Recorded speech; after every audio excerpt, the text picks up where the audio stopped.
Este tema é muito importante para mim e também para ti. Para você, ouvinte da palavra, o tema é matrimônio. Livro de Gênesis, capítulo 2, versículo 18. Vamos ler o versículo 18 e também ler o versículo 24. 2 versículos para a meditação da santa, gloriosa palavra do nosso Rei, Senhor Jesus Cristo. Olha o que vai falar aqui no versículo de número 18. Da costela que havia tirado do homem, o Senhor Deus fez uma mulher e a levou até ele. Então o homem disse: esta, por fim, é osso dos meus ossos e carne da minha carne. Ela se chamará mulher, porque do homem foi tirada. Vamos para o versículo 24. Portanto, deixará o homem a seu pai e a sua mãe, e unir-se-á à sua mulher, e serão uma só carne. Amém. Olha, meus irmãos, tanto no versículo 18 quanto no versículo 24, nos afirma a mesma coisa. Deus, ele tinha feito todos os animais. Tinha feito macho e também fêmea. Então, para que venhamos compreender, todos os seres viventes que Deus tinha feito antes de fazer o homem, ele fez macho e fez fêmea. Porém, a partir do momento que Deus tomou do pó da terra e formou um homem, e o homem foi formado à semelhança da imagem de Deus. Ele formou o homem do pó da terra, soprou em suas narinas, e o homem veio ter alma vivente.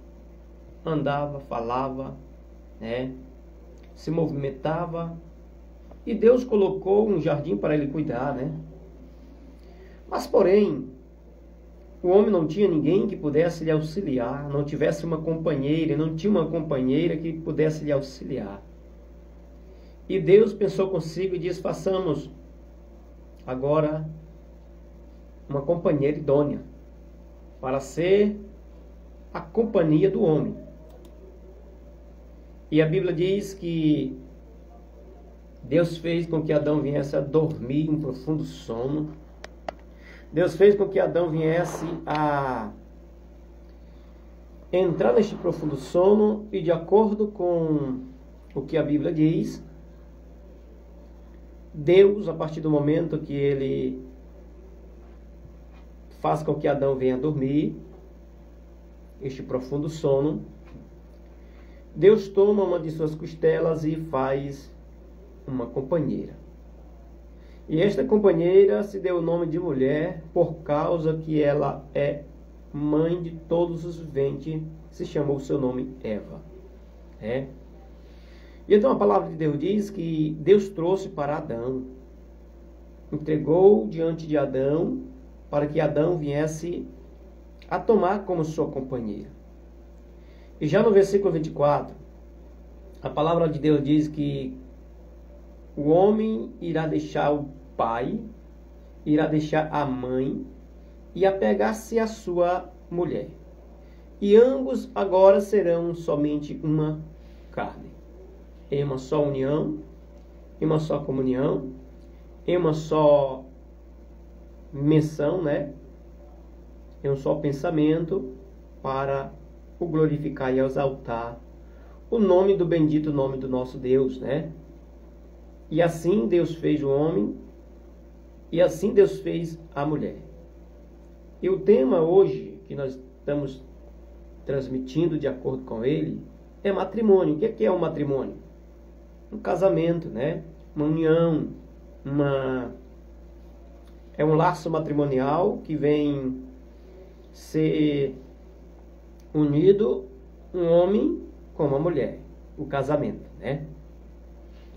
Nós entendemos que o casamento é algo divino, é algo de Deus.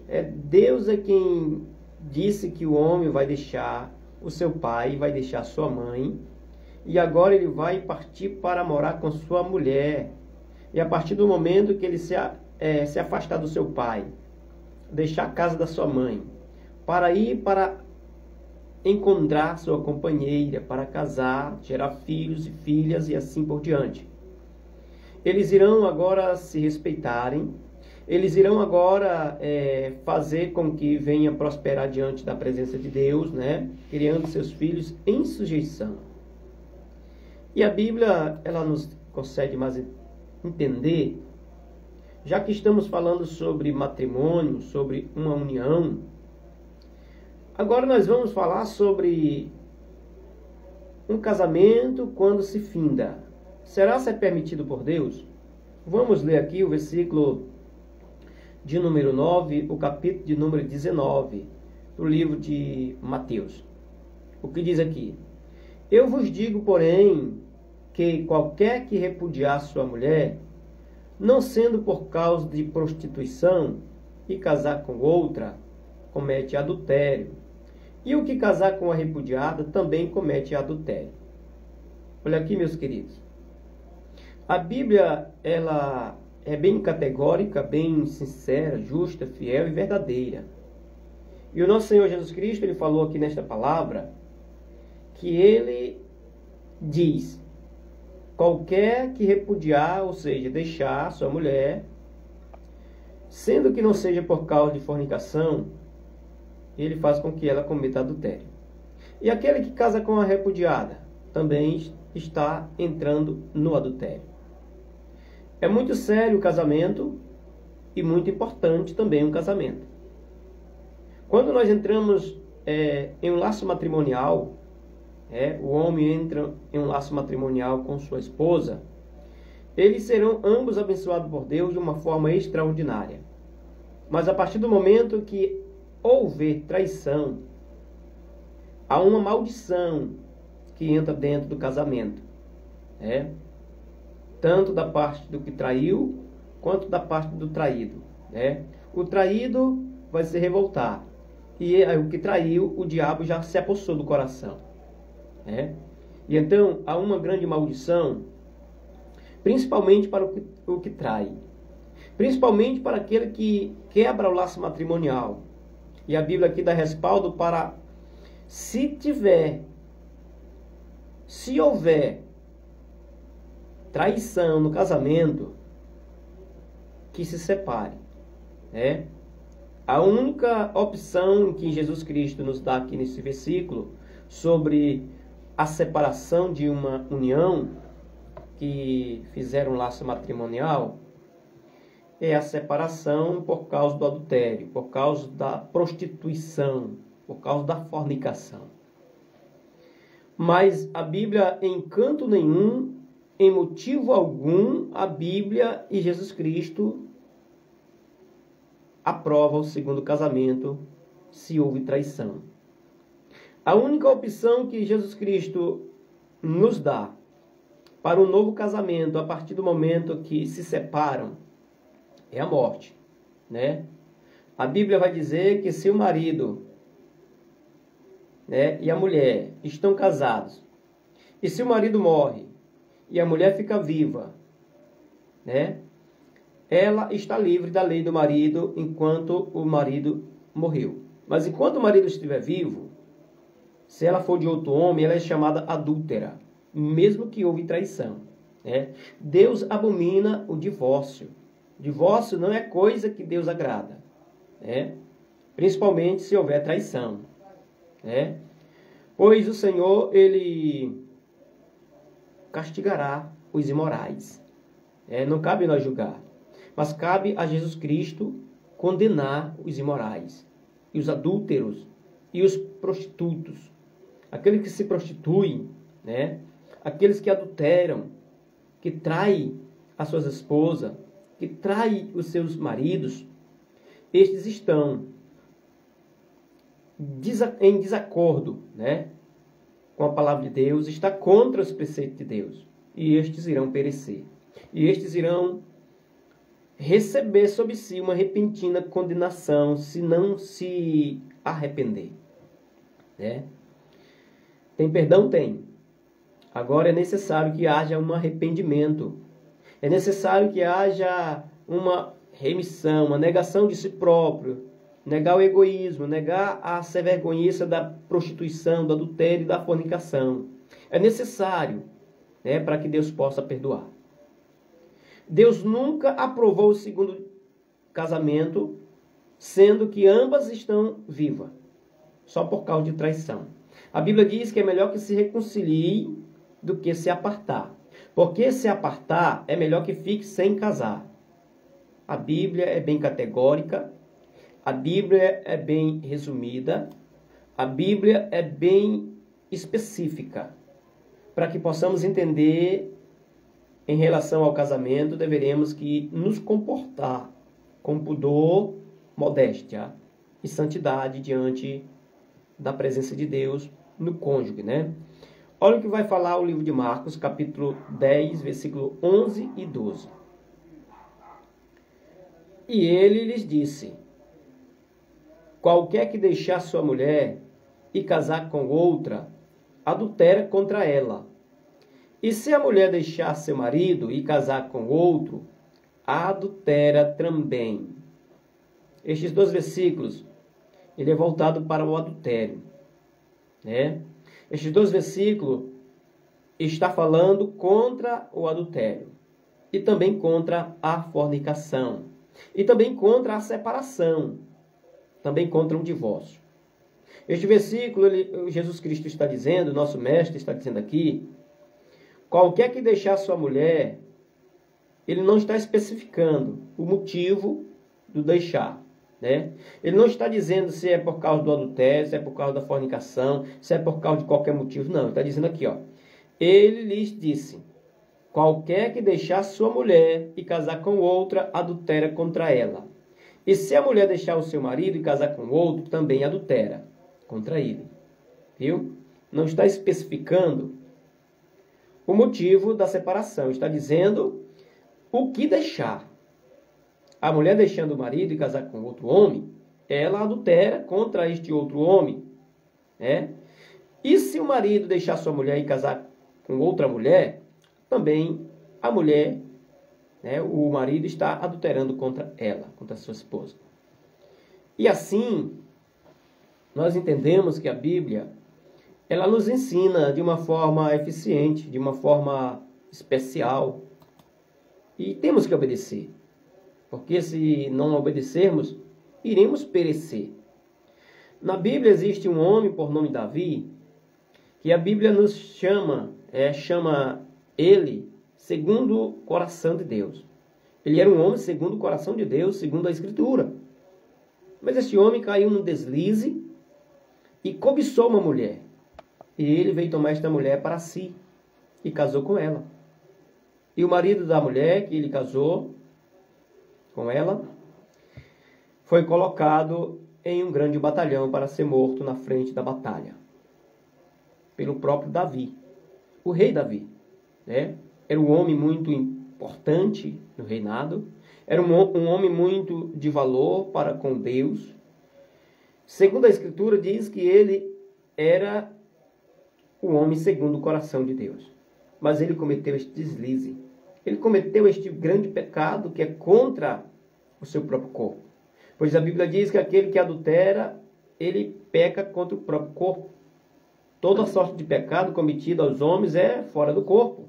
Mas o pecado que é feito de fornicação e adultério, a pessoa está pecando contra o próprio corpo.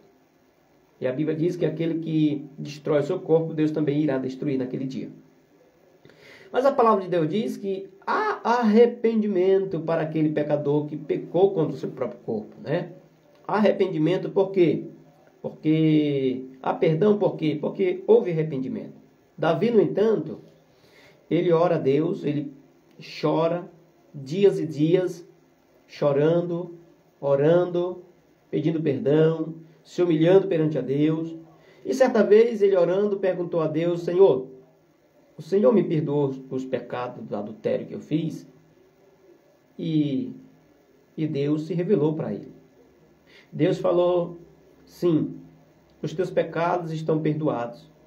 Só que tem um motivo. porém a espada nunca irá sair da tua casa. Olha a consequência que o adultério traz para a família. Olha a consequência que o adultério ele transmite para a família. Olha a maldição que o adultério traz para dentro da família. Tanto o que adulterou quanto os inocentes irão pagar a culpa por causa do pai que pecou, por causa de uma autoridade que é da casa, que era para ser uma autoridade, e se rebelou contra Deus, fez algo de errado. Meus queridos, antes de você trair a sua esposa, presta bem atenção neste versículo. A Bíblia diz que os adúlteros e os imorais, Deus irá castigar. Viu?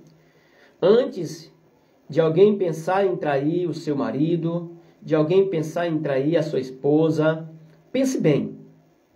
Medite na palavra de Deus, pois os imorais e os adúlteros irão ser grandemente castigados.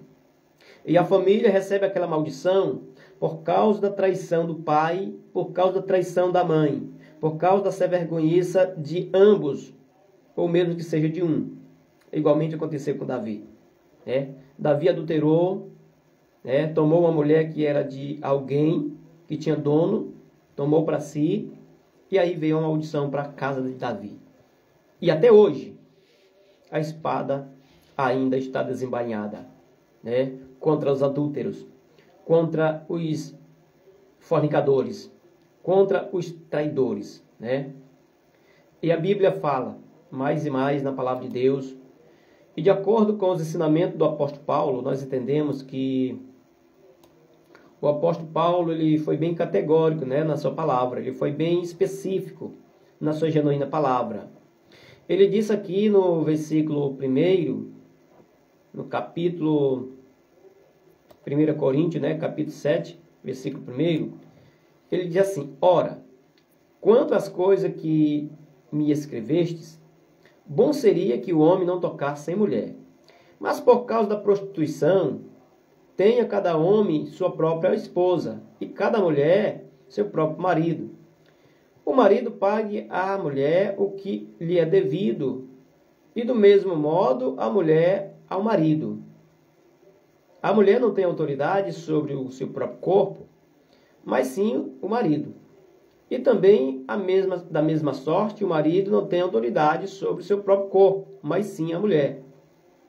Não vos negues um ao outro, senão de comum acordo, por algum tempo, a fim de que apliques a oração e depois vos ajuntes outra vez, para que Satanás não vos tente pela vossa intemperança, incontinência, Olha, aqui nós encontramos 5 versículos, e esses 5 versículos é voltado para o casamento, Que o apóstolo Paulo disse que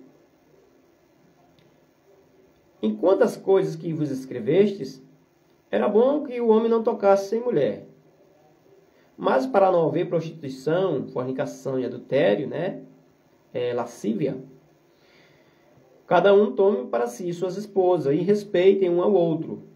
E o marido, ele pague a devida benevolência para com sua esposa. O que significa isso? Respeito. Autoridade para o marido, a autoridade do marido para com a sua esposa. A autoridade superior é a do marido. A autoridade na casa é a do marido. A esposa se assujeite a seu marido. A mulher não tem autoridade sobre o seu próprio corpo, mas também o marido também não tem autoridade sobre o seu próprio corpo. A mulher, não tendo autoridade sobre o seu próprio corpo, essa autoridade passa a ser do marido. Da mesma forma, o marido para com a mulher. E então, cada um pague sua benevolência, de acordo com o que a Bíblia está dizendo. Que a autoridade do corpo da mulher é do homem. E a autoridade do corpo do marido é da mulher. Então, outra pessoa não pode ser participante do seu corpo. Somente ambas que foram casados. Ambas que enlaçaram o laço matrimonial, que fizeram o laço matrimonial ser sucedido. E a Bíblia, ela nos responde cada dia mais. Vamos para o livro de Efésios, capítulo de número 22, o versículo 22, capítulo 5 do livro de Efésios, que vai dizer assim: vós mulheres, sujeitai-vos a vossos maridos, como ao Senhor. Porque o marido é a cabeça da mulher, como Cristo também é a cabeça da igreja, sendo ele o próprio Salvador do corpo. De sorte que assim como a igreja é sujeita a Cristo, assim também as mulheres têm que ser sujeitas a vossos maridos. Vós maridos, amai vossas mulheres, como também Cristo amou a igreja e a si mesmo se entregou por ela. Este versículo aqui está voltado para o casamento. Estamos falando sobre casamento e este versículo está voltado para ele, casamento.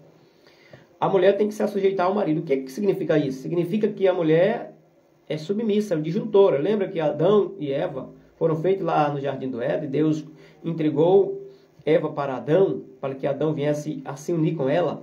E ela, sendo a mãe de todos os viventes, chamou-se Adão, o seu nome Eva. Pois é mãe de todos os seres viventes. E então ela foi submissa a Adão. Adão foi o cabeça da Eva, cabeça de sua esposa. Ele, a voz da autoridade na sua família. Igualmente, hoje em dia também, a voz da autoridade na família é o marido. A mulher tem que se sujeitar ao marido.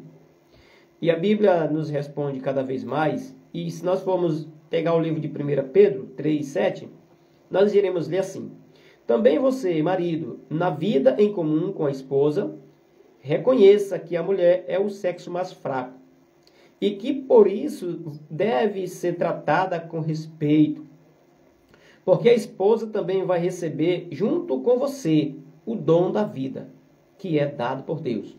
Haja assim, para que nada atrapalhe as orações de vocês.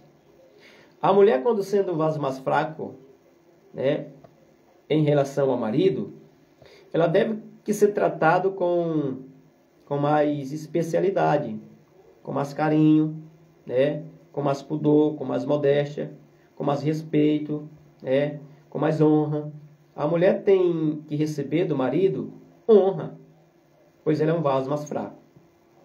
E de acordo com este versículo, aqui 1 Pedro 3:7, fala que o marido tem que amar suas esposas, porque a esposa, sendo o vaso mais fraco, ela tem que ser honrada pelo marido. O marido tem que transmitir para ela ato de honra, ato de humildade, ato de amor.